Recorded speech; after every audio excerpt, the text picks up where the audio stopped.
ఇప్పుడే జీ5 app download చేయండి. చూడండి మీ ఫేవరెట్ టీవీ షోస్ ఎప్పుడైనా ఎక్కడైనా. ఈ రోజు దివ్యమైన తారాబలం ప్రస్తుతం అయితే ఆశ్లేష నక్షత్రం, మధ్యాహ్నం తర్వాత మఖా నక్షత్రం అవుతుంది. అందువలన ఈ రెండు నక్షత్రాలు వ్యత్యాసంగా ఉంటాయి కాబట్టి మధ్యాహ్నం వరకు ఒక తారాబలం ఉంటుంది, తదుపరి మరొక తారాబలం ఉంటుంది.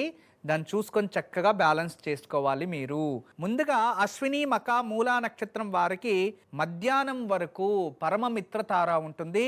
సాయంత్రం తర్వాత వీళ్ళకి మఖా నక్షత్రం ఉంటుంది కదా, జన్మ తార అయిపోతుంది. అందుకే మధ్యాహ్నం లోపలే అన్ని పనులు చక్కగా ఆచరించండి. మధ్యాహ్నం తర్వాత కాస్త హెల్త్ పర్పస్ కాస్త జాగ్రత్తగా ఉండండి.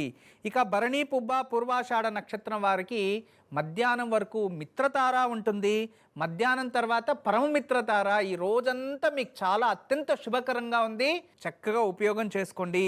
ఇక కృతిక ఉత్తరాషాఢం వారికి మధ్యాహ్నం నైదవ తార, అంటే ఇప్పటి నుంచి మధ్యాహ్నం వరకు నైదవ తార ఉంటుంది. తర్వాత వీళ్ళకు మిత్రతార ఏర్పడుతుంది.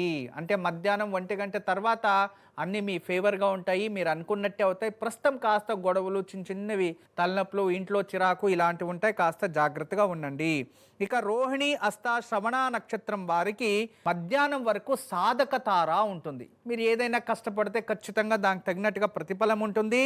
అయితే మధ్యాహ్నం తర్వాత నైదవ తార, వదతార, అంటే విరోధాలు ఎక్కువ అవుతూ ఉంటాయి. మనం ఏం చెప్పినా వేరే వాళ్ళకి చిరాకు వస్తూ ఉంటుంది, ఉత్తునే కోపం మనపై చూపించేస్తూ ఉంటారు, అవమానాలు, అపవాదాలు ఇలాంటివి జరుగుతుంటాయి. కాస్త జాగ్రత్త వహించండి. ఇక మృగశిర చిత్త ధనిష్ట వీరికి ప్రస్తుతం మధ్యాహ్నం వరకు ప్రత్యరితార ఉంటుంది. ఇది అంత మంచిది కాదు.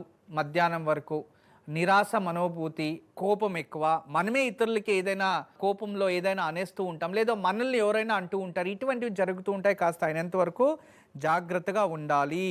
ఇక ఆరిద్ర స్వాతి శతభిష వీళ్ళకి క్షేమతార, నిదానంగా సూర్యుడు అస్తమిస్తూ అన్నీ మీ ఫేవర్గా అయిపోతాయి, మీకు అంత శుభకరంగా ఉంటుంది. ఆ సమయంలో మంచి నిర్ణయాలు, మీటింగ్స్ ఇటువంటివన్నీ కూడా అరేంజ్ చేసుకోండి.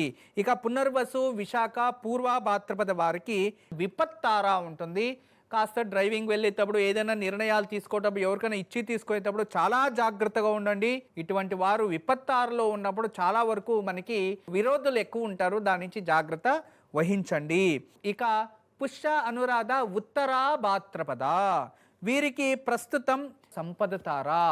ఇప్పుడు మీరు ఏదైనా అనుకోండేవి, ఏదైనా ఆచరించాలి, లేదా ఏదో చేసేయాలి, కొత్త పనులు ఏదో కొనుక్కోవాలనుకుంటే సంపద తార ఉంటుంది.